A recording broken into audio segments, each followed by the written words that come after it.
প্রথম মানে শুরুতে যখন লাইভ করতাম তখন আমাকে গল্পটা একজন শেয়ার করেছিল, কিন্তু তখন আমি যে গ্রুপে লাইভ করতাম সেই গ্রুপটা এতই বাজে ছিল যে সেই গ্রুপে আমি গল্পটাকে শেয়ার করার জন্য বলিনি, মানে শেয়ার করিনি। সেটা মনে পড়ে গেল। একজন মহিলা আমাকে গল্পটা শেয়ার করেছিল, মহিলার নাম শ্রেয়া।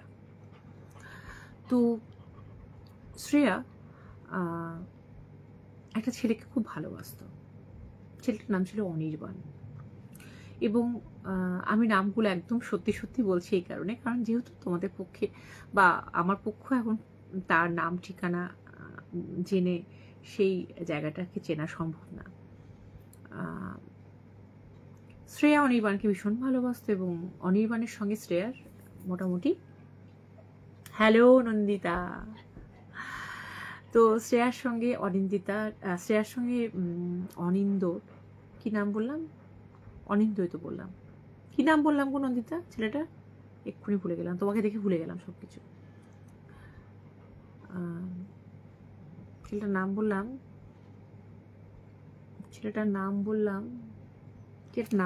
যেন জায়গা অনিন্দই ধরে নি। হ্যালো উর্মিদি। তো ছেলেটার সঙ্গে অনির্বাণ বললাম, অনির্বাণের খুব ভালো সম্পর্ক ছিল। অনির্বাণকে অনিন্দও অনেক সময় ও বলে ডাকতো, দুটো নাম মানে অনেক রকম বলে ডাকতো আর কি, ও আদর করে, আর একটা স্পেশাল নামেও ডাকতো। দুজনের মধ্যে সম্পর্ক কিন্তু স্কুল লাইফ থেকেই, এবং মেলামেশা, ঘুরতে যাওয়া, খুব বোঝাপড়া, নিজেদের মধ্যে খুনসুটি, মোটামুটি দুটো পরিবারের অবস্থায় একই রকম ছিল। খুব সচ্ছল না হলেও চলে যায়, এবং কোনো দিক থেকেই ওদের মধ্যে কোনো বাধা সেরকম করে আসেনি। আসলে ওদের জন্য যে ভবিষ্যতে একটা কি লেখা ছিল সেটা তো ওদের জানা ছিল না। ওরা মনে করছিল 8-10টা প্রেমের সম্পর্কের মতন সম্পর্কটা হয়তো খুব স্মুথলি এগোচ্ছে, কষ্ট করে এগোচ্ছে না। 8-10টা সম্পর্কে যেমন অনেক হার্ডেল আসে, হার্ডেল পার করতে হয়, সেরকম কিছু নয়, স্মুথলি এগোচ্ছে। কিন্তু স্মুথলি যায়নি আনফর্চুনেটলি। এবং মেয়েটা যেদিন বাড়িতে জানাজানি হয়ে যায়, মেয়েটার বাড়ির লোকের সঙ্গে ও বাড়ির লোকের কথাবার্তা হয়ে তখন বলে যে দেখো এটা মোটামুটি ছেলেটা একটু ওরা সেটেল হোক, মেয়েটাও পড়াশোনা শিখেছে, এই নয় যে ছেলেটাকেই একমাত্র জীবনে দাঁড়াতে হবে, দুজনকেই জীবনে স্বাবলম্বী হতে হবে, নিজেদের দায়িত্ব নিজেদের নিতে হবে। আচ্ছা, আমার সাউন্ডটা শোনা যাচ্ছে ঠিক মতো নন্দিতা, বলো তো উর্মিদি, আমার সাউন্ড শোনা যাচ্ছে? তোমাদের হ্যালো হ্যালো কমেন্টস পাচ্ছি, আর কিচ্ছু পাচ্ছি না। তো সেই কারণে আমি কিন্তু ভ্যালেন্টাইন্স ডেতে তোমাদেরকে চকলেট এবং ফুল দিয়েছি, এবং একদম সেটা তোমরা নিতে পারলে কি না নিতে পারলে সেখানে কিন্তু আমার কোনো দায়বদ্ধতা নেই, আমি কিন্তু দিয়েছি। এই দেখো, তো ও মাই গড, কে শুয়ে আছে দেখো আমার পাশে, কে শুয়ে আছে দেখো, এই করতে গিয়ে আমার লাইফটা মাথায় ওঠে। এত ভালোবাসা, মানে সত্যি এত অভালোবাসা নেওয়া যায় না, আবেগে আপ্লুত হয়ে যায় আমি এক এক সময়। এইসব করে কি আর লাইভ করতে ইচ্ছা করে? মনে হয় গোল্ডুকে এখন বসে চটকায় সময় দিই, হ্যাঁ হ্যাঁ পাটাকে সোজা করি, একটু পোলটা ঠিক মতো দিই, দিয়ে ওদের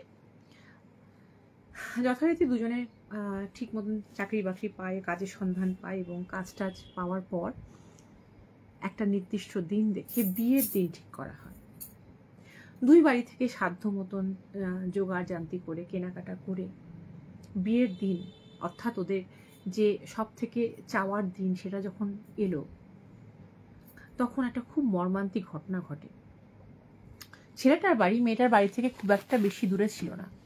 যাই হোক, ওরা প্রচুর বরযাত্রী হয়েছিল, তো বরযাত্রীদের নিয়ে একটা ছোট্ট বাসে ওরা যাচ্ছিল মেয়েটার বাড়িতে। একটা বাসেই সবাই ছিল, মানে বর থেকে যাত্রী থেকে সবাই ছিল, কিন্তু রাস্তার মাঝখানটায় একটা বিশাল খাদ ছিল। তার কদিন আগেই সে খাদটা কিছুটা বর্ষার জলে বেড়ে গেছিলো, কারণ আষাঢ় শ্রাবণ মাসের সম্ভবত এরকম সময় ওদের বিয়ের দিন ঠিক ছিল, দিন হয়েছিল। সেটা না বুঝতে পারেনি ড্রাইভার, এবং অদ্ভুতভাবে গাড়িটা স্লিপ করে এবং পড়ে যায়। গাড়িটা অ্যাক্সিডেন্ট হয়, খুব গুরুতর অ্যাক্সিডেন্ট যে হয়েছিল তা না, কিন্তু কয়েকজন তার মধ্যে অবশ্যই গুরুতর আহত হয় অদ্ভুতভাবে, কারণ খুব সাংঘাতিক যে ওখানে হওয়ার কথা। অ্যাক্সিডেন্টটা গুরুতর হয়েছিল, কিন্তু অ্যাক্সিডেন্টটা গুরুতর হওয়ার কথা ছিল না ওই রাস্তায়। কপাল, নিয়তি, ভাগ্যের লিখন কে খণ্ডাবে। ছেলেটা মারা যায়, মেয়েটা বিয়ের আসরে বসে আছে, কিন্তু ছেলেটা কিন্তু আসে না, এবং খবর পাওয়া যায় যে ভয়াবহ বাস অ্যাক্সিডেন্টে মেয়েটা, যার সঙ্গে বিয়ে হতো, সে মারা গেছে। লগ্ন ভ্রষ্ট একটা কথা আছে, বিশেষ করে একটু ইন্টেরিয়ার, একটু গ্রামের দিকে এইটা খুব মানে। তখন মেয়েটার মনের অবস্থাটা শুধু একবার চিন্তা করো। তখন মেয়েটার নিজেকেও শেষ করে দিতে ইচ্ছে করছে, বা মনে ইচ্ছে করছে যে সবাইকে ছেড়ে গিয়েও একলা গিয়ে চিৎকার করে কাঁদবে, বলবে যে অনির্বাণ বা অনিন্দ যাই বলুক না কেন, যে নামই ডাকুক না কেন, তুমি ফিরে এসো। অথচ ওর মা বাবা তখন তড়িঘড়ি করে ওদেরই বিয়েতে আসা কনেযাত্রী হিসাবে একটা ওর দাদার বন্ধুর সঙ্গে ওরা বিয়ে দিয়ে দেয় সেই লগ্নেই। তখন মেয়েটা প্রায় অজ্ঞান অবস্থায় মেয়েটার বিয়ে হয়, মানে কাঁদতে কাঁদতে মেয়েটার কিছু সেন্স তাই ছিল না, কিন্তু ওই অবস্থায় কেউ বিয়ে করতেও পারে না। কিন্তু খুব মর্মান্তিক যে সেই ছেলেটার সঙ্গে, সে ছেলেটাও জানতো যে কি পরিস্থিতিতে মেয়েটা বিয়ে করছে। এবং বিয়ের পর যাবতীয় রিচুয়ালসগুলো হয় এবং ওরা চলে যায়। বেশ কিছুদিন সময় লাগে মেয়েটার অ্যাডজাস্ট করতে, কারণ ওর প্রাক্তনকে ও ভুলতে পারছিল না, কারণ তার তো কোনো অপরাধী ছিল না, তার সঙ্গে তো কোনো ব্রেকআপই হয়নি। কিন্তু সময়, টাইম হিলস, সব কিছু আস্তে আস্তে অনেকটা ঝাপসা করে দেয়, ফিকে করে দেয়, ভুলিয়ে দেয় না, ফিকে করতে বাধ্য হই আমরা অনেক কিছুকে। তো যখন বিয়েই হয়ে গেছে, সবাই তাকে বোঝায় যে এটাই তোর সংসার, এটাই তোর ডেস্টিনি, মানিয়ে নে। এবং একটা সময় মেয়েটাও, ছেলেটা এত ভালো ছিল, এত ভদ্র ছিল, জীবনে কখনো ওর কাছ থেকে স্ত্রীর অধিকার পাওয়ার জন্য জোরাজুরি করেনি, যেটা ওর কাছে ছেলেটার প্রতি রেসপেক্ট বাড়িয়ে দিয়েছিল। কারণ ভালোবাসা আসার আগে আসে আমাদের রেসপেক্ট। রেসপেক্ট ছাড়া, উইদাউট রেসপেক্ট ভালোবাসা কখনো হতে পারে না, সে ভালোবাসা টিকতে পারে না। মানে আমরা জোকস করবো সেটার মধ্যেও যেন তাকে তার চেহারা নিয়ে, তার কোনো বডি শেমিং না করা হয়, তার কোনো শিক্ষাগত যোগ্যতা নিয়ে রসিকতা না করা হয়। মানে জোকসও এমন হওয়া উচিত যেখানে রেসপেক্ট থাকবে একে অপরের প্রতি। আমি তো সেটাই মনে করি, এবং সেটা শুধু প্রেমিক প্রেমিকার ক্ষেত্রে না, হাজব্যান্ড ওয়াইফের ক্ষেত্রে না, সবের ক্ষেত্রে এমন জোকস হওয়া উচিত যেটা অপরজনকে হাসাবে, কাঁদাবে না। তো যাই হোক, মেয়েটা ছেলেটাকে মেনে নেয়, এবং 5-6 বছর পর আস্তে আস্তে সময় তো এগোচ্ছে, আস্তে আস্তে সময় এগোতে এগোতে মেয়েটার একটা ছেলে হয়। মেয়েটার এই প্রেগনেন্সি পিরিয়ডে কিছু অদ্ভুত লক্ষণও লক্ষ্য করে। সেটা হচ্ছে টিপিক্যাল কিছু মেয়েদের একটা ক্রেভিং তৈরি হয় সেই সময়, কিছু খাওয়ার ইচ্ছে থাকে। যারা আমরা বায়োলজিক্যাল মা, তারা কিন্তু জানি যে কিছু খাওয়ার ইচ্ছে হয়, এবং বায়োলজিক্যাল মা হতেই হবে তা না, এটা সবাই আমরা মেয়েরা জানি, আমরা শুনেওছি। সবসময় মা হওয়ার দরকার পড়ে না, এগুলো আমাদের কমন একটা সেন্স। সেগুলো তো যা হচ্ছিল, কিন্তু মেয়েটার খাদ্য তালিকায় আগ্রহের মধ্যে এমন কিছু নতুন মেনুর প্রতিও ঝোঁক তৈরি হয়েছিল, যে জিনিসগুলো সব থেকে ভালোবাসত ছেলেটা। যেমন ছোলার ডাল, যেমন মানে অদ্ভুতভাবে ওর একটা ওই কি বলবো, ল্যাংচা মিষ্টি, তারপরে মিহিদানা, যে জিনিসগুলোও ভালোবাসতো। তারপরে একটা তরকারি, সেটা হচ্ছে লাবড়া, এই তরকারিগুলো ও কিন্তু কোনোদিনও খেত না। চাল কুমড়ো, এই জিনিসগুলো ছেলেটা খেতে খুব ভালোবাসত। এইগুলোর প্রতি মেয়েটার অদ্ভুত একটা আকর্ষণ তৈরি হয়। এটা নিজেই অবাক হয়, কারণ মেয়েটা তো জানতো ছেলেটা কি খেতে ভালোবাসে। অনেক কিছু যোগ হয় যেগুলো ছেলেটা ভালোবাসত। এবং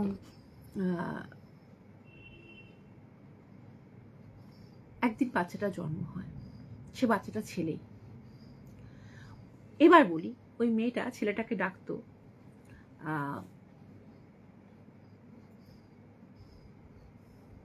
কি নামে যেন ডাকতো, ও লাভ, লাভ বলে ডাকতো, মাই লাভ, মাই লাভ, এরকম করে ডাকতো। ও কিন্তু ছেলেটাকেও মানে নিকনেম বা ডাক নাম হিসাবে লাভ রাখে। সবাই বলে যে লাভ রেখেছো কেন? বলে লাভ মানে একদিক দিয়ে ভালোবাসা, একদিক দিয়ে লাভ। আমার কাছে আমার জীবনে সব থেকে বড় পাওয়া আমার ছেলে, তাই আমার লাভ। এইভাবে আর কি ও হেসে উড়িয়ে দেয়, কিন্তু আসলে ছেলেটাকেও লাভ বলে ডাকতো। এবং ওর কোথাও কি মনে হয় যে ছেলেটার কেউ আর ডাকতে পারে না, সেই ডাকটা ওকে ডেকে ওর মনের যে একটা খিদে, তৃষ্ণা, সেটা যেন পূর্ণ হচ্ছে। লাভ আস্তে আস্তে বড় হতে থাকে। অর্থাৎ আমাদের এই মেয়েটি, গল্পের নায়িকা যে শ্রেয়া, তার ছেলে বড় হতে থাকে।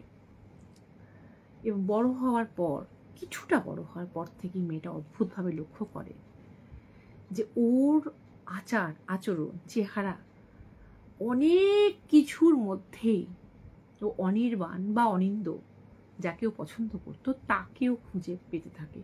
কিন্তু অদ্ভুতভাবে একটা জিনিস ও জানতো, সেটা কোনোভাবেই পসিবল নয়, ওর সঙ্গে অনির্বাণের কখনোই কোনো ফিজিক্যাল রিলেশন হয়নি। এটা কখনোই নয় যে অনির্বাণের সন্তান, বা একটা হচ্ছে কি, প্রথম কথা এটা নয়। দ্বিতীয় কথা হচ্ছে বাচ্চাটাই এসেছিল ওদের 3 বছর পর, কারণ ও অ্যাডজাস্ট করতে সময় লেগেছিল অনির্বাণ নতুন বরকে, মানে ও নতুন ও জীবনে যে এসেছিল তাকে অ্যাডজাস্ট করতে সময় লেগেছিল, এবং ছেলেটা ওকে কোনো ফোর্স করেনি, তাই বাচ্চাটা বহু পরে এসেছিল। কিন্তু বাচ্চাটার মধ্যে ছেলেটা, ও সব সময়, ও তো জানতো যে অনির্বাণ কিভাবে কথা বলে, অনির্বাণ কিভাবে হাসে, কোন জায়গাটায় এরম করে চর মেরে কথা বলে, কোন জায়গাটায় অদ্ভুতভাবে হাসে, কোন জায়গাটায় ওর গালের কোন একটা মানে টোল পড়ে, বা নানা রকম ফিচার ওর মধ্যেও দেখতে পায়, নানা রকম ওর সাদৃশ্য দেখতে পায়, যেটা শুধুমাত্র ওই জানতো। এবং ওকে ভীষণ অবাক করে যে এইরকম মিল হতে পারে। ওকে ও তখন মনে করতে থাকে। আর একটা জিনিস ওর লক্ষ্য করতে থাকে, একদিন ওরা কোথায় বেড়াতে যাচ্ছিল, বাসে একটা ট্রিপ, ছেলেটাকে নিয়ে যে বাসে উঠতে যায়, ছেলেটা অজ্ঞান হয়ে যায়। এবং তার আগে থেকেই বলছিল আমি বাসে উঠবো না, আমি বাসে উঠবো না।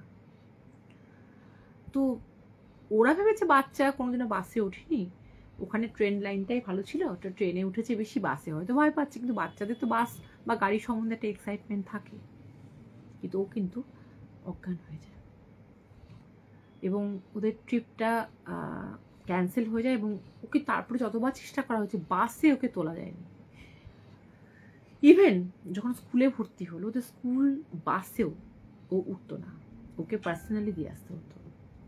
বাসে ওর অসম্ভব হয়, এবং প্রত্যেকটাই কোনো না কোনোভাবে যেন ওর আগের জীবনের সঙ্গে, আগের জীবনের যে ভালোবাসা তার সঙ্গে মিলে যাচ্ছে। এই গল্পটা আজকে বলার অনেক কারণ আছে।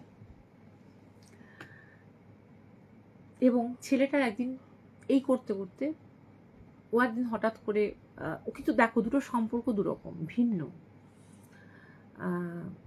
একটা হচ্ছে প্রেমিক, একটা হচ্ছে সন্তান, কিন্তু কোথাও গিয়ে দুটো প্যারালাল লাইন হলেও কোথাও কি মিশছে। তার কারণ হচ্ছে ভালোবাসা।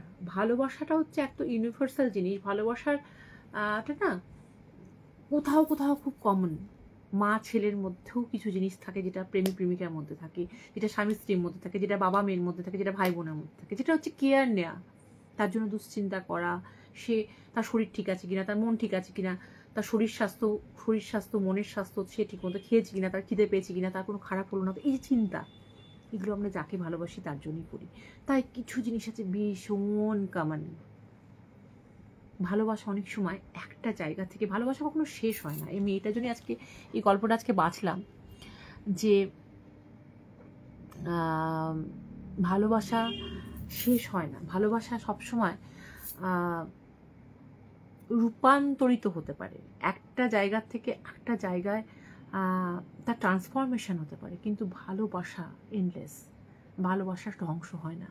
আর আজকে বিশেষ দিনে এই গল্পটা মনে হলো আমার বলাটা খুব যুক্তিসঙ্গত হবে। কিন্তু কিছু সময় গিয়ে মেয়েটার আর ভালো লাগছিল না। মানে দেখো, ও তো একটা সম্পর্ক থেকে কোনো রকমে নিজেকে কষ্ট করে বের করে তারপরে ও নতুন একটা সম্পর্কে ঢুকেছে, এবং ক্রমে ও নিজেকে সেই সংসারের সঙ্গে ও জুড়ে দিচ্ছে নিজের জীবনটাকে।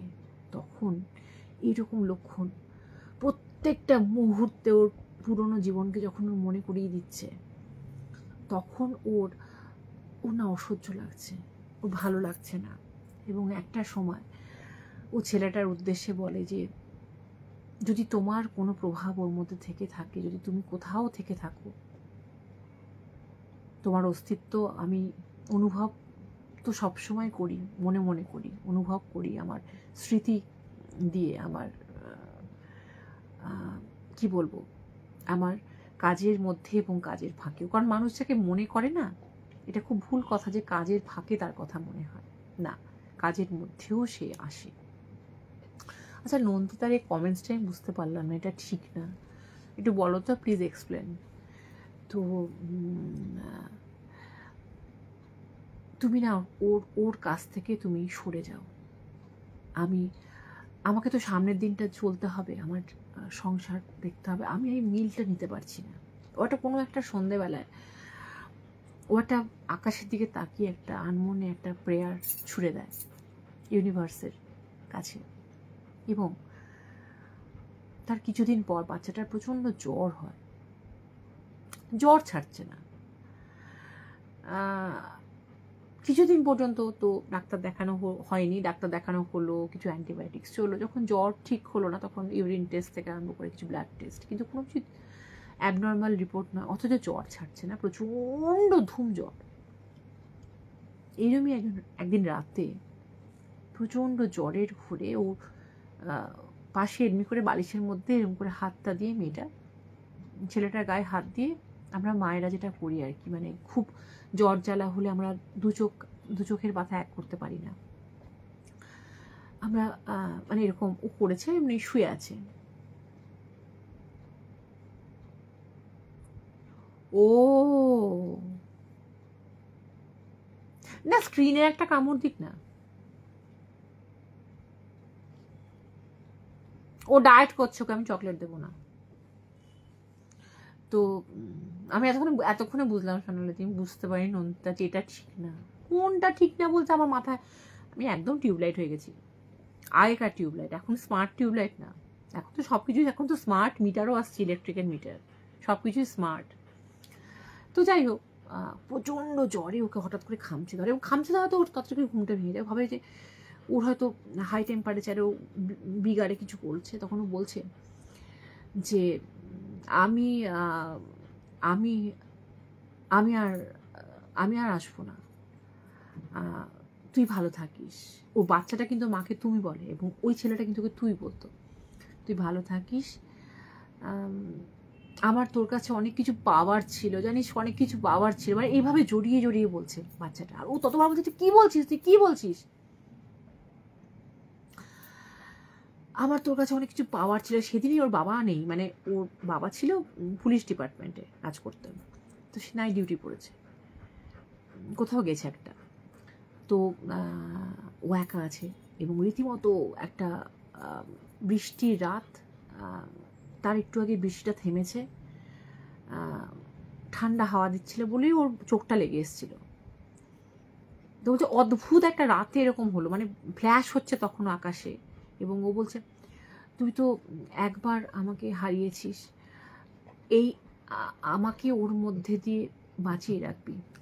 আমাকে আমাকে যেন তুই, আমার তোর কাছে অনেক কিছু পাওয়ার ছিল, আমি তাই অনেক কিছু পেতে এসেছিলাম, এবং এই যে তুই আমাকে খাইয়ে দিস না, মানে এইভাবে বলছে, তুই যে আমাকে খাইয়ে দিস না, তুই যে আমাকে খাইয়ে দিস, তুই যে আমাকে আদর করে ঘুম পাড়িয়ে দিস, এতে আমার অনেক কিছু পাওনা হয়ে গেল রে।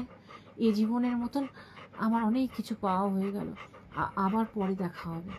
কিন্তু আমি আমার মধ্যে, ওর মধ্যে দিয়ে আমি বেঁচে থাকবো, কিন্তু ওকে আমি কোনো ক্ষতি করব না, আর ক্ষতি করব না। ওর কষ্ট হচ্ছে আমি জানি, আমি ওর মধ্যে থাকলে।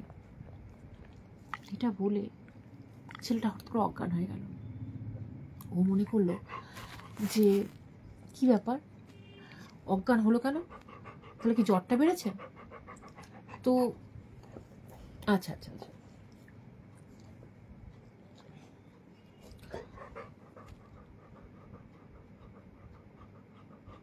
হ্যাঁ, অজ্ঞান হলো কেন? তো তারপর দেখলো যে না, ওকে মাথায় জল টল দিল, গা ঠান্ডা, জ্বর ছেড়ে গেছে, এবং তারপর কিন্তু সুস্থ হয়ে গেল। এবং তারপরে কিন্তু আমাকে যখন ফোন করে বলেছিল, মানে মেসেঞ্জারে ফোন করেছিল, বলেছিল এখন আর ওর মধ্যে দিদি আমি কিন্তু ওই অনির্বাণের কোনো লক্ষণ খুঁজে পাই না। এখন আমি অনির্বাণের লক্ষণটা ওর মধ্যে ভীষণ মিস করি, ভীষণভাবে ওর মধ্যে চাই। আমি হয়তো ওকে রিকোয়েস্ট করেছিলাম বলেই হয়তো কেউ চলে গেল, কারণ আমি আমার সন্তানের খারাপ চাই না, কিন্তু কোনো সময় ইচ্ছে করে যে ওর মধ্যে একটু দেখি, কিন্তু আমি আর দেখতে পাই না। কিন্তু একবার আমি অনিচ্ছা সত্ত্বেও বা ভাগ্যের দোষে হারিয়ে ফেলেছি, তো আমি ওকে আর হারাবো না, ওকে আমি খুব যত্নে রাখবো, চেষ্টা করবো যত্নে রাখার। এবং বলার সময় রীতিমতো মেয়েটা আবেগ ঘন, মানে তার গলা ছিল, আবেগে তার গলাটা ভেঙে গিয়েছিল। আমাকে বলেছিল গল্পটা বারবার বলতে, কারণ ওই গ্রুপেরও মেম্বার ছিল। কিন্তু তারপরে আমি গ্রুপ থেকে বেরিয়ে আসি, এত অসভ্য একটা গ্রুপে আমি কাজ করতাম, এবং এই গল্পটা আমার বলা হয়নি। তারপরে তার নাম ঠিকানা আমার আর অতটাও মনে নেই, সে আর আমার কখনো টাচে আর নেই। কিন্তু ও বলেছিল এটাই যে ভালোবাসা বিভিন্ন রূপ ধরে আসে, জানো তো, ভালোবাসা কোনোদিনও শেষ হয় না। আমি যে ভালোবাসাটাকে ভেবেছিলাম চিরতরে হারিয়ে ফেললাম, সেই ভালোবাসাটাকে ফিরে পেলাম, অন্য রূপে পেলাম, কিন্তু এটাও একটা অন্য রূপ। এটা মাতৃত্ব, একটা সন্তানের সঙ্গে মায়ের যে ভালোবাসার সম্পর্কটা, ওটা ছিল অন্য সম্পর্ক। কিন্তু কোথাও গিয়ে বললাম না যে কোথাও গিয়ে সেই ওর কাছে ফিরে এসেছিল, এবং লক্ষণটা তারপর থেকে আর ওর মধ্যে দেখা যায়নি, এবং জ্বর সেরে যায়, এবং ও নর্মালভাবে যখন ও তারপরও 4-5 মাস ও সুস্থ থাকে এবং ওর মধ্যে লক্ষণ না দেখা যায়, তখন এই কথাগুলো আমাকে শেয়ার করেছিল। তাই আজকে এই ভালোবাসার দিনে মানুষ যতটা মানে আবেগে আপ্লুত হয়ে একে অপর গিফট দিচ্ছে, একে অপরের সঙ্গে ঘুরছে, রীতিমতো সিনেমা হল, রেস্টুরেন্ট একদম ভর্তি, একদিনের নয়, সারা জীবনের, জন্ম জন্মান্তরের। এবং ভালোবাসা একটা এমনই জিনিস যে তুমি যদি আমার ভালোটাকে ভালোবাসো, you have to accept my fault, you have to love my weakness, আমার যে উইক পয়েন্টগুলো সেগুলোকেই তোমার ভালোবাসতে হবে। তুমি যতটা পারবে, আমি বলছি না যে তোমাকে ভীষণভাবে জোর করে পারতে হবে। যদি আমার লিপস্টিকটা প্রত্যেক দিনই যায়, কিন্তু এই আদরটা এতটাই আমার কাছে, মানে কি বলবো, লাল, রেড, আগুন আগুন, হট হট, তাই ওর ভালোবাসার রংটাই আমার ঠোঁটে লেগে থাকে। তো তুমি যদি আমার গায়ে কখনো গন্ধ শোকো না, তুমি গোল্ডির গন্ধ পাবে, কারণ গোল্ডি আমার গোটা গায়ে লেগে আছে। ভালোবাসা তো তাই, ভালোবাসা জ্যোৎস্নার রাতে ছাদে দাঁড়ানোর মতন। যেমন জ্যোৎস্না মানুষ বিচার করে না, তার অঙ্গ প্রত্যঙ্গ কোনটাকে ছোঁবে কোনটাকে ছোঁবে না সেটা বিচার করে না, একদম কি বলবো, অকৃপণভাবে নিজের আলো বর্ষণ করে তার গোটা শরীর জুড়ে। ভালোবাসা প্রত্যেকটা শরীরে রন্ধ্রে রন্ধ্রে লেগে থাকে। তাই এখন যখন দেখি এত সম্পর্ক ভাঙন, এত সম্পর্ক বিচ্ছেদ, এত আমরা অস্থিরতার মধ্যে আছি যে সম্পর্ক টিকবে কি না। আজকে যে বিয়েটায় নেমন্তন্ন খেতে গেলাম, কালকেই শুনছি সেই বিয়েটা টিকলো না। তখন মনে হয় না, হঠকারিতা নয়, আগে একে অপরের ভালো দিকগুলো নয়, একে অপরের খারাপ দিকগুলোকে মেনে নেওয়া শেখো, একে অপরকে অ্যাপ্রিসিয়েট করা শেখো। প্রত্যেক দিন একটা জিনিস আমি অন্তত খুব মেনে চলি সোনালি দি, আমি আমার বরকে একটা কথা বলি, তুমি আমার জন্য অনেক করো। কারণ এই কথাটা বলা খুব দরকার, কারণ আমার জন্য ভীষণ করে। আজকে ও আমেদাবাদে আছে, দুদিন ধরেই ও এখানে নেই। তো আমি ওকে সবসময় এই কথাটা বলি, তুমি আমার জন্য কিন্তু ভীষণ করো, ভীষণ ভীষণ ভীষণ করো। কারণ এটা খুব দরকার বলা। এটা সবসময় কি থ্যাংক ইউটাই থ্যাঙ্কস জানানো, তাকে বলাটা কি থ্যাঙ্কস জানানো নয়? সে কি সত্যি করতে বাধ্য এতটাই? না।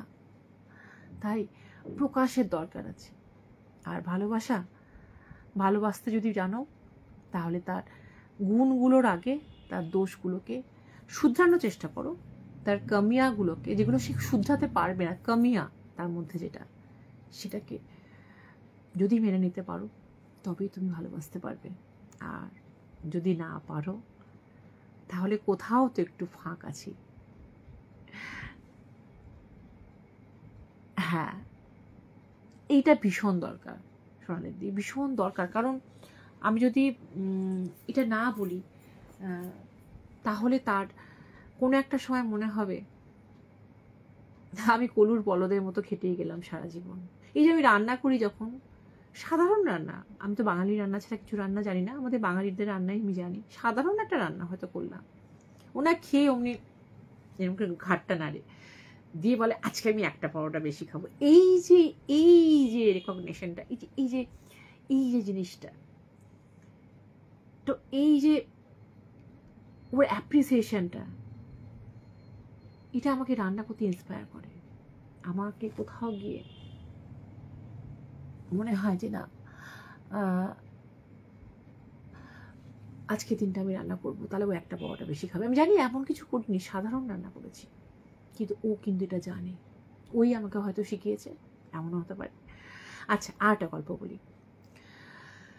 সেটা হচ্ছে যে একবার আমার হাজব্যান্ড সুইডেনে ছিল, তখন আমার বাচ্চাটা খুব ছোট। হ্যালো পলাশ বাসু রয়। তো সুইডেনে ছিল। তো আমি সারাদিন, তখন তো বিদেশে গেলেও বিদেশের সিম নিত, কারণ বাচ্চাটা ছোট বলে, আমার তখন ছোটটা হয়নি। তা আমি না সারাদিনও আমাকে কোনো ফোন করেনি, এবং আমি ভীষণ রকমের বিরক্ত হয়ে গেছি। কি ও, তো ভীষণ রকমের বিরক্ত হয়ে গেছি। এবং আমি ভাবছি শিওর ও যেখানে গেছে সেখানে ও নতুন জায়গা, আর সেখানে খুব হুল্লোড় করে বন্ধুদের সঙ্গে ঘুরছে, কারণ ওর তো ঘোরার নেশা, আর কোনো নেশাও নেই। এটা আমাদের গ্রুপে এই যে লাইভ শোনে পিয়ালি মজুমদার কর, ট্রাইবাল হাট থেকে, ওর কাছ থেকে এটা নেওয়া। তো এই কালারটা আমার হাজব্যান্ড পছন্দ করে দিয়েছে। আমি সাধারণত একটু ল্যাভেন্ডার কালার কমই পরি, কিন্তু আমার হাজব্যান্ড বললো যে এই কালারটা, একটা অন্তত এই কালারটা পরো। তা আজকে পরলাম। Thank you. তো ওর কি বলবো, যে সারাদিন কোনো ফোন পাইনি, এবং সন্ধেবেলা আমি না রীতিমতো রাগ করে আমি এমনি করে বসে আছি, রাগ করে চোখ বন্ধ করে। সোনালি দিদি, অদ্ভুত ব্যাপার, সেটা হচ্ছে যে যেটা হওয়াটা অস্বাভাবিক। মানুষ কখনো, আমি লাইভ করছি, তুমি চাটা দিয়ে চলে যাও, আর তুমি বাড়িতে গেছিলে আমাকে না বলে, আমাকে এভাবে না বলে যেও না। ওইটা কম্বলটা নিয়ে যাও কাচার জন্য। তুমি 15 মিনিট পর আসো, বুঝলে, আমার দরকার আছে। তো যাই হোক, কি যেন বলছিলাম, আমি বসে আছি এভাবে, এবং তারপরে আমি হঠাৎ করে চোখটা বন্ধ করে আমার মনে হলো আমার হাজব্যান্ড, তার শরীর যেন খুব খারাপ। ও সাধারণত আমরা সাধারণত বাঁ দিকে চাপ দিয়ে শুতে আমাদের কষ্ট হয়, কারণ বাঁ দিকে আমাদের হার্ট থাকে বলে, কিন্তু ওর হার্টটা ভার্টিক্যাল, মানে ওর ইসিজি করলে ভার্টিক্যাল আসে, এবার কেউ হার্টটা একটু মিডল পজিশানে বোধ হয়, এটা কি বলে হয়, মানে একটু, ওই জন্য ও বাঁ দিকে চেপে শোয়, ও ডান দিকে চেপে শোয় না। এটা আমি যখন প্রথম ইসিজি রিপোর্ট দেখেছিলাম তখন ওকে বলেছিলাম এটা, যে এরকম রিপোর্টটা কেন, তো বলছিল না এটা নর্মাল, এটা আসলে গঠনগত ব্যাপার। তো আমি দেখছি চোখটা বন্ধ করে, তুমি মানে বিশ্বাস করো ভালোবাসা মানুষকে কত দেশ কাল সীমানা গণ্ডির বাইরে নিয়ে যেতে পারে। যে ও যেদিকে শুয়ে আছে সেদিকটা ও যেন দেওয়ালের দিকে মুখ করে শুয়ে আছে, এবং যেদিকে ও কাত হয়ে শোয় না, অর্থাৎ ডান দিকে, যেন ডান দিকেই কাত হয়ে শুয়ে আছে, এবং ঘরটা অন্ধকার। বাথরুমের দরজাটা, আমি যেটা বলছি এতটুকু মিথ্যে বলছি না, আমি কোনোদিনও এটা এই লাইভে এই হানা টেলসে বলেছি কিনা আমি জানি না, এটা আমি অনেক বার বলেছি অনেক জায়গায়, একই বলবো।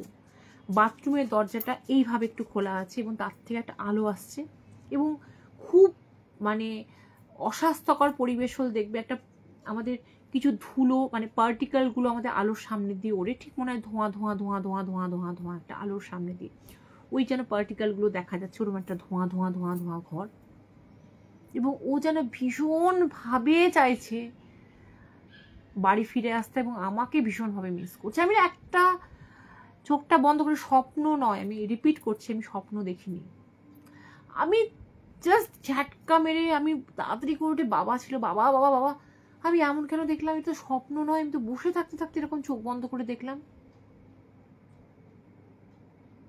বাবা কিছুটা অবাক, কারণ এই জিনিসটা কিন্তু একেবারেই আনকমন একটা, যে তুমি জেগে আছো, তুমি ঘুমিয়ে দেখলে ঠিক আছে, জেগে জেগে তুমি চোখ বন্ধ করে এতটা একটা জিনিস দেখছো, মনে হচ্ছে তুমি কোথায় হারিয়ে গেছো।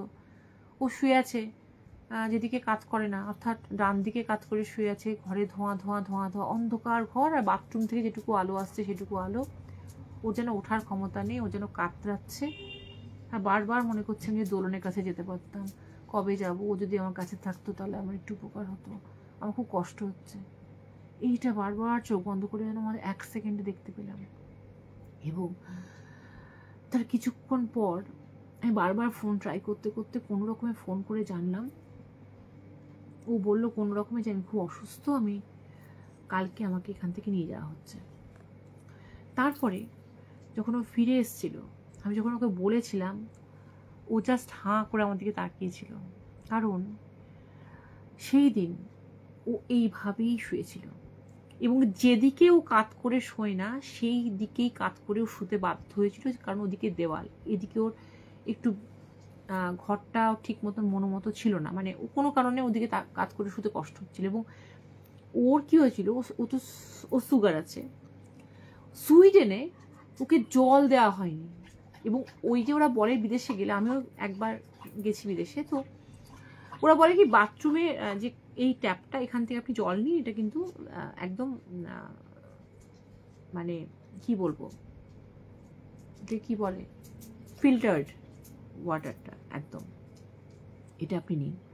আমি সিঙ্গাপুরে গিয়ে কিন্তু খেয়েছি, ও আমাকে খেতে দিত না, ও ভীষণ ঘেন্না পায়, এবং ও ওখানে গিয়ে যতবার জল চেয়েছে, কনফারেন্সে গিয়ে ততবার ফলের রস দিয়েছে, এবং সেটা উইথ সুগার। ও বুঝতে পারেনি, ও বুঝতে পেরেছে পিপাসা পাচ্ছে, গরম লাগছে, এবং ওকে লাঞ্চ অনেকক্ষণ পর ওরা পেয়েছে, এবং লাঞ্চের জায়গা আর ওদের যে কনফারেন্সের যেখানে ভেন্যুটা ছিল এত এরিয়া জুড়ে ছিল, যে হাঁটতে হাঁটতে হাঁটতে হাঁটতে মাঝ রাস্তায় অজ্ঞান হয়ে যায়, এবং ওকে হসপিটালাইজড হয়, এবং হসপিটালাইজড হয়ে হসপিটাল থেকে যখন ওকে ছাড় দেওয়া হয়, তখনও এসে ওর যে কষ্টটা হচ্ছিল, না তো ওখান থেকে, হ্যাঁ তখন যে কষ্টটা হচ্ছিল, সে বাথরুমের দরজা অল্প খোলা ছিল, তারপরের দিন ওর ওরা টিকিট বুক করে দেয় একদম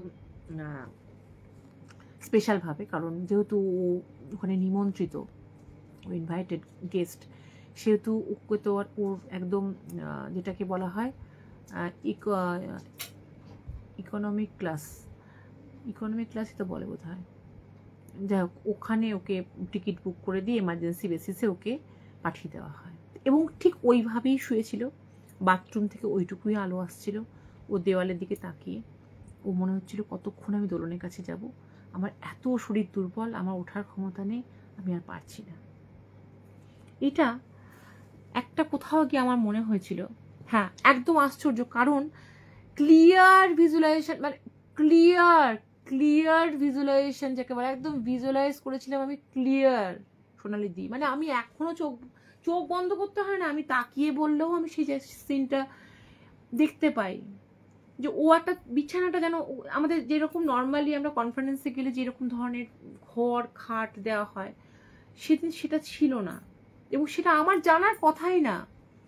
বিছানাটা কম্পারেটিভলি ছোট, ও মানে পাশ ফেরারও ক্ষমতা নেই, ও এক কাতে শুয়ে আছে, এদিকে শোয়ার, আমি আবারও বলছি এদিকে শোয় না, সেই দিকেই কাত দিয়ে শুয়ে আছে, এবং বাথরুমের দরজাটা যেদিকে যেন একটা আলো আসছে, সে আলোতে কিছু পার্টিকেল ভাসছে, অর্থাৎ ঘরটা ভীষণ রকমের একদম অস্বাস্থ্যকর পরিবেশ হয়ে আছে।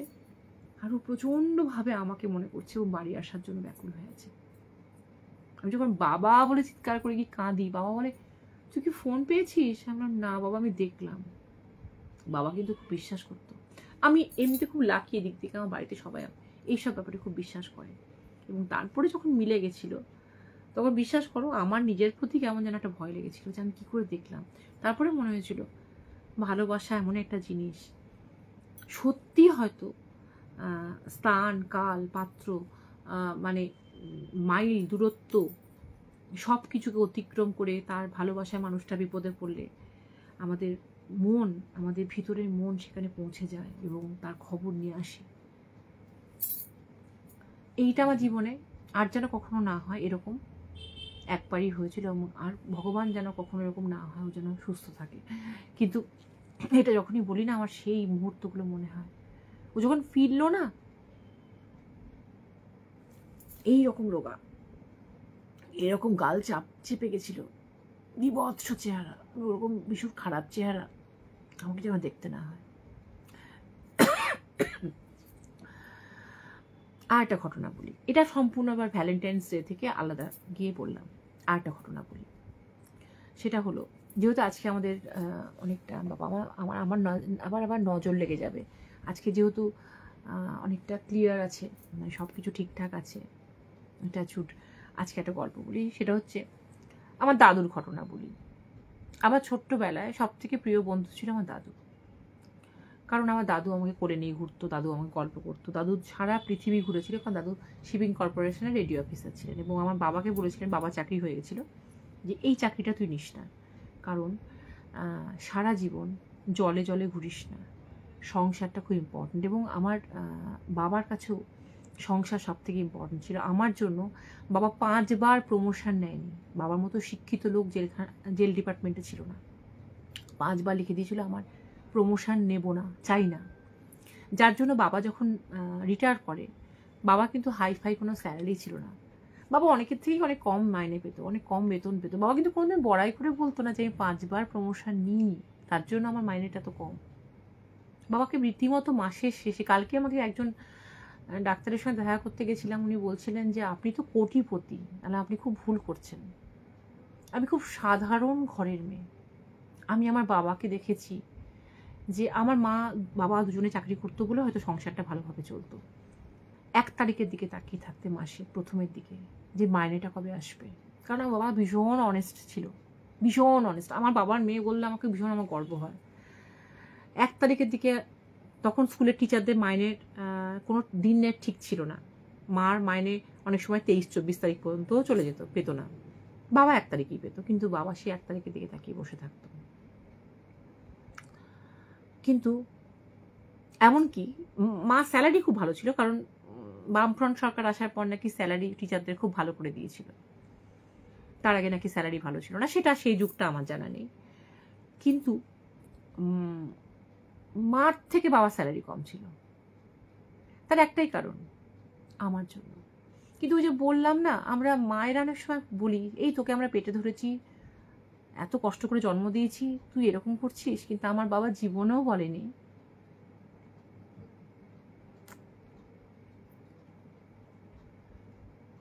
যে শুধু তোকে কাছে পাওয়ার জন্য তুই খুব ভুগিস, অসুস্থ হোস, আর তুই আমার কোল ছাড়া কখনো অন্য কোলে যাস না, সেই কারণে আমি সবার থেকে কম মাইনে পাই।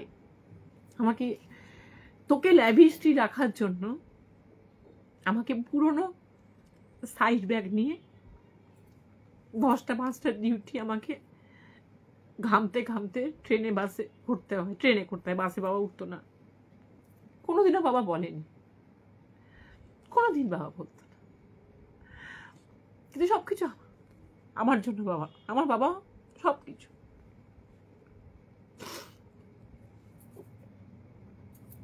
তো দাদু, যেটা বলছিলাম, কোন প্রসঙ্গ থেকে কোন প্রসঙ্গে চলে এলাম, বাবার প্রসঙ্গটা না, দাদু, আমি একদিন রাত্রিবেলায় দিদার বাড়ি থেকে মা আর আমি প্রতিদিন আসতাম। এখনো মনে আছে, এই ঘরটাতেই আমার ঠাকুমা থাকতেন না, আমি দাঁড়িয়ে আছি, মা কিছুক্ষণ ঠাকুমার সঙ্গে গল্প করে ওপরে যেত। তখন আমাদের গোটা বাড়ি ইনভার্টার ছিল না, যখন কোনো ঘরেই বোধহয় ইনভার্টারের কানেকশন ছিল না, আমি তখন ছোটই, হ্যাঁ তখন ইনভার্টার কানেকশন ছিল না, লণ্ঠন জ্বলছে, সে আগেকার দিনে হ্যারিকেন। আর আমি শুনছি আমার দাদু সমানে বলে আছে, ওই কর্নারে একটা ঘরে দাদু থাকতেন, বাহ বাহ বাহ, এইভাবে, হ্যাঁ হ্যাঁ এই জায়গাটাকে তুই জানলি কি করে আমার এই জায়গাটা ব্যথা হতো, বারে আমাকে দোন খেপি বলতো দাদু আদর করে, বাবা বলতো দোন, আর দাদু যোগ করেছিল খেপি। হ্যাঁ, এ দোন খেপি, তুই তো জানিস না, তুই তো ভালো পারিস, তাহলে আমাকে বদমাশি করে দিস না, আবার লুকাচ্ছিস খাটের ওপাশে, দে আমাকে, দে দে, হ্যাঁ হ্যাঁ হ্যাঁ এই জায়গাটা। আর অনেকক্ষণ ধরে কনভারসেশনটা হচ্ছে। আমি তো মার কাছে দাঁড়িয়ে আছি, মা আমার ঠাকুমার সঙ্গে, ঠাকুমাকে আমি বলতাম তামা, কারণ আমার একটা পিসির নাম হচ্ছে মিতা, তো মিতা টাটা নিয়েছিলাম, তায়ের মা ছোটবেলায় বলতাম, তায়ের মা থেকে তামা হয়ে গেছিল, মানে লোকে বলবে কপার বলছি কেন, কপার নয়, তামা, আমার ঠাকুমাকে আমি তামা বলি ডাকতাম। তো আমি না গল্প টল্প মা থামিয়ে, আমার ঠাকুমা বলছে, তোমার শ্বশুরমশাই কি পাগল হয়ে গেল, দেখো তো কার সঙ্গে কথা বলছে অনবরত, এই গোলমাল শুরু হয়েছে। আমি দেখছি যে হ্যাঁ দাদু কিন্তু সমানে আমার সঙ্গে কথা বলে যাচ্ছে, আমি যেন তার মাথায় মেসেজ করে দিচ্ছি, এই করে দিচ্ছি, ওই করে দিচ্ছি। অনেকক্ষণ শোনার পর আমি যখন, মানে আমার মায়ের আঁচলে পুরো, আমি ছোটবেলা থেকেই একটু সাহসী, আমার মতন, আমি তো বাচ্চা, তো কারণ আমি ক্লাস 5-এ পড়াকালীন দাদু মারা গেছিল, আমি না আঁচলের একদম সিটিয়ে গেছি, এবং লোডশেডিং, আলো আঁধারি, বুঝতেই পারছো, ওখানে হ্যারিকেনটা জ্বলছিল, এই ঘরের তামা বিছানায় শুয়েছিল, মা আর আমি ওই পজিশনে দাঁড়িয়েছিলাম। আমি যখন গিয়ে এখান থেকে চিৎকার, দাদু দাদু আমি এখানে, তুমি কার সঙ্গে কথা বলছো, আরে তখন কিন্তু দাদুর মাথায় মেসেজ করাটা বন্ধ করে দিয়েছে, এবং আমার রূপ ধরে কেউ দাদুকে গিয়ে মাথায় মেসেজ করছিল। দাদুকে তার কদিনে, তার কয়েক মাসের মধ্যে দাদু মারা যায়, এবং মৃত্যুর আগে পর্যন্ত বোঝাতে পারানো যায়নি যে ওই মেয়েটা আমি ছিলাম না, এবং ওই মেসেজটাও আমি করিনি। দাদু সমানে বলতো, তুই সেকেন্ডের মধ্যে চলে গেলি ঘর থেকে, তুই ওখানে গিয়ে চিৎকার করে বলতে শুরু করলি, দাদু আমি এখানে আছি, আমি বিশ্বাস করাতে পারিনি। পরে মনে হয়েছিল মৃত্যুর আগে কিছু ইন্ডিকেশন থাকে, কিছু ইন্ডিকেশন, এটা কি মানে, কি এর ইঙ্গিত তা আমি জানি না, কারণ এর মানেটা আমার কাছে ক্লিয়ার না, যে কেন তার মনে হলো আমার রূপ ধরে তাকে মাথায় মেসেজ করে দিচ্ছে, এবং এতটা হ্যালুসিনেশন হলো, কারণ দাদু সুস্থ ছিল, দাদুর কোনো ডিমেনশিয়া ছিল না, এইটা আমার কাছে ক্লিয়ার হয়নি, কিন্তু শেষ দিন পর্যন্ত বোঝা, তার কয়েক মাসের মধ্যে দাদু মারা যায়, কয়েক মাসের মধ্যে। আর মাসির ক্ষেত্রে একটা ক্লিয়ার ছিল, কারণ মাসি আমাকে যখন সুস্থ 2019-এ, ও ফার্স্ট অসুস্থ হয়, ফেব্রুয়ারিতে শেষের দিকে একবার হয়, কিন্তু খুব অসুস্থ হয়েছিল, সেটা একটা অদ্ভুত দিনে অসুস্থ হয়েছিল, আমার ছোট ছেলের জন্মদিনে। তো এবং সেই অসুস্থ 3 মাস ও কষ্ট পেয়ে, চরম কষ্ট পেয়ে মারা যায়। তার আগে কিডনি প্রবলেম হয়েছিল, কিন্তু ও তার আগে থেকে, যখন ও জানুয়ারি মাস, ডিসেম্বর মাস, তার আগের বছর, মানে 2018 কি 19 সে প্রথম বলতো, জানিস দোলন, আমি না আর বাঁচবো না। ও কিন্তু প্রচণ্ড মনের জোর ছিল, প্রচণ্ড পজিটিভ এনার্জি ছিল ওর মধ্যে, মানে পজিটিভিটি ছিল ওর মধ্যে। তাই মনের জোর সবসময় কাজ করে না গো। ওর মনের জোরের সঙ্গে কারোর মনের জোর আমি তুলনাই করতে পারি না। আমার তো বাদ দাও, আমার তো মনের জোরই নেই। আর প্রচণ্ড ঈশ্বরের ভক্তি। তাও বলতো আমি আর বেশি দিন বাঁচবো না। কেন কেন কি বলিস তুই? আমাকে তুই বলতাম, তুইও বলতাম, তুইও বলতাম। কেন কি বলিস? বলতো আমাকে কে ডাকে জানিস তো ধরুন, আমাকে কে ডাকে। আমি যখন সিঁড়ি দিয়ে উঠছি না আজকেও, কেউ ডাকছে আমাকে। আমি না বেশি দিন বাঁচবো না, আর আমি চলে গেলে না তোর খুব অসুবিধা হবে, কারণ তোর মা তো একটু আলসে টাইপের, ঠিক এই ভাষা বলতো। তোর বাচ্চাগুলো ছোট, তোর খুব কষ্ট হবে তোর। আমি না খুব রাগ হতে কথাটা বললে, কারণ আমি ভাবতেই পারতাম না যে ও এসব বলছে কেন। আর এটা শুনতে কি ভালো লাগে কাউরির? কিন্তু ওর এই কথাগুলো সঙ্গে আমি বুঝতে পারি যে কানেকশনটা, যে ও মৃত্যুর ডাক পেয়েছিল, বুঝতে পেরেছিল যে বেশি দিন নেই। দাদুর ব্যাপারটা ব্যাখ্যা পাইনি।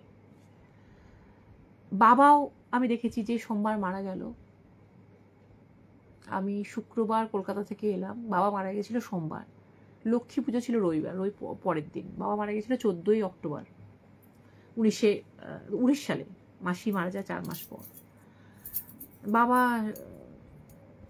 মতন পজিটিভ মাইন্ডেড লোকও আমাকে শনিবার দিন বলেছিল সন্ধেবেলায়, আর বাঁচতে চাই না।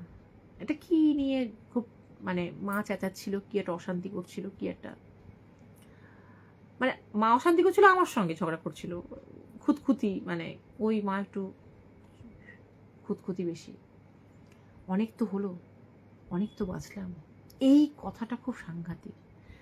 এই কথাটা যদি মানে বাঁচার মানুষের মুখ দিয়ে না নিয়তি বার করে দেয়, হয়তো তার উইল পাওয়ার তাকে টিকিয়ে রাখে, কিন্তু নিয়তি আবার তাকে বের করে দেয় যে অনেক তো হলো, আর কেন। এমন পাগল নাকি, তুমি জানো না তুমি ছাড়া থাকতে পারি না? কিন্তু তখন অলরেডি বাবা বলা হয়ে গেছে এবং তার 2 দিনের মধ্যেই বাবা মারা যায়। তাই এই পৃথিবী অতি আশ্চর্য জিনিস নিয়ে মানে গঠিত, এবং অনেক কিছুর ব্যাখ্যা, ম্যাক্সিমাম জিনিসের ব্যাখ্যাই আমরা জানি না, এবং এই ব্যাখ্যাগুলো জানি না বলেই এই ব্যাখ্যাগুলোর সন্ধানে, ব্যাখ্যাগুলোর খোঁজে আমরা এমন ধরনের যে গ্রুপ, এমন ধরনের যে স্টোরি, সেগুলো শুনতে আমাদের ভালো লাগে। একে অপরের সঙ্গে হয়তো কোনো সময় শেয়ারিংয়ের মধ্যে দিয়ে মিল পাই, কোনো ঘটনার কোনো কোয়েশ্চেন মার্ক হয়তো অ্যান্সার পাই আমরা, বা কোনো পাই না, কারণ সব কিছুর ব্যাখ্যা পেলে আজকের সন্ধেবেলা হয়তো আমি তোমাদের সঙ্গে এইভাবে গল্পটা করতাম না। যাই হোক, ব্যাখ্যা আর ব্যাখ্যা না পাওয়ার মাঝখানে যে পৃথিবীতে আমরা বাস করছি, সে পৃথিবীতে অনেক কিছু আমাদের হাতের বাইরে। হাতের মধ্যে আছে যেটুকু, সেটুকু হচ্ছে নিজের যত্ন করা, নিজের পরিবারের যত্ন করা। তার সাথে সাথে যেটা আমরা সবাই ভুলে যাই, সেটা হচ্ছে রাস্তায় পড়ে থাকা প্রাণীদের প্রতি একটু সহনশীল হওয়া, অসহায় মানুষের পাশে দাঁড়ানো। সেগুলো যদি আমাদের সকলের মধ্যে একটুও হয়, তাহলে পৃথিবীটা সুন্দর থেকে সুন্দরতর হয়ে যাবে। তখন ভ্যালেন্টাইন্স ডে বলতে একটা দিন ভালোবাসার দিন না, ভালোবাসার দিন হোক সব দিন, ভালোবাসার দিন হোক সারা জীবন। শুভরাত্রি।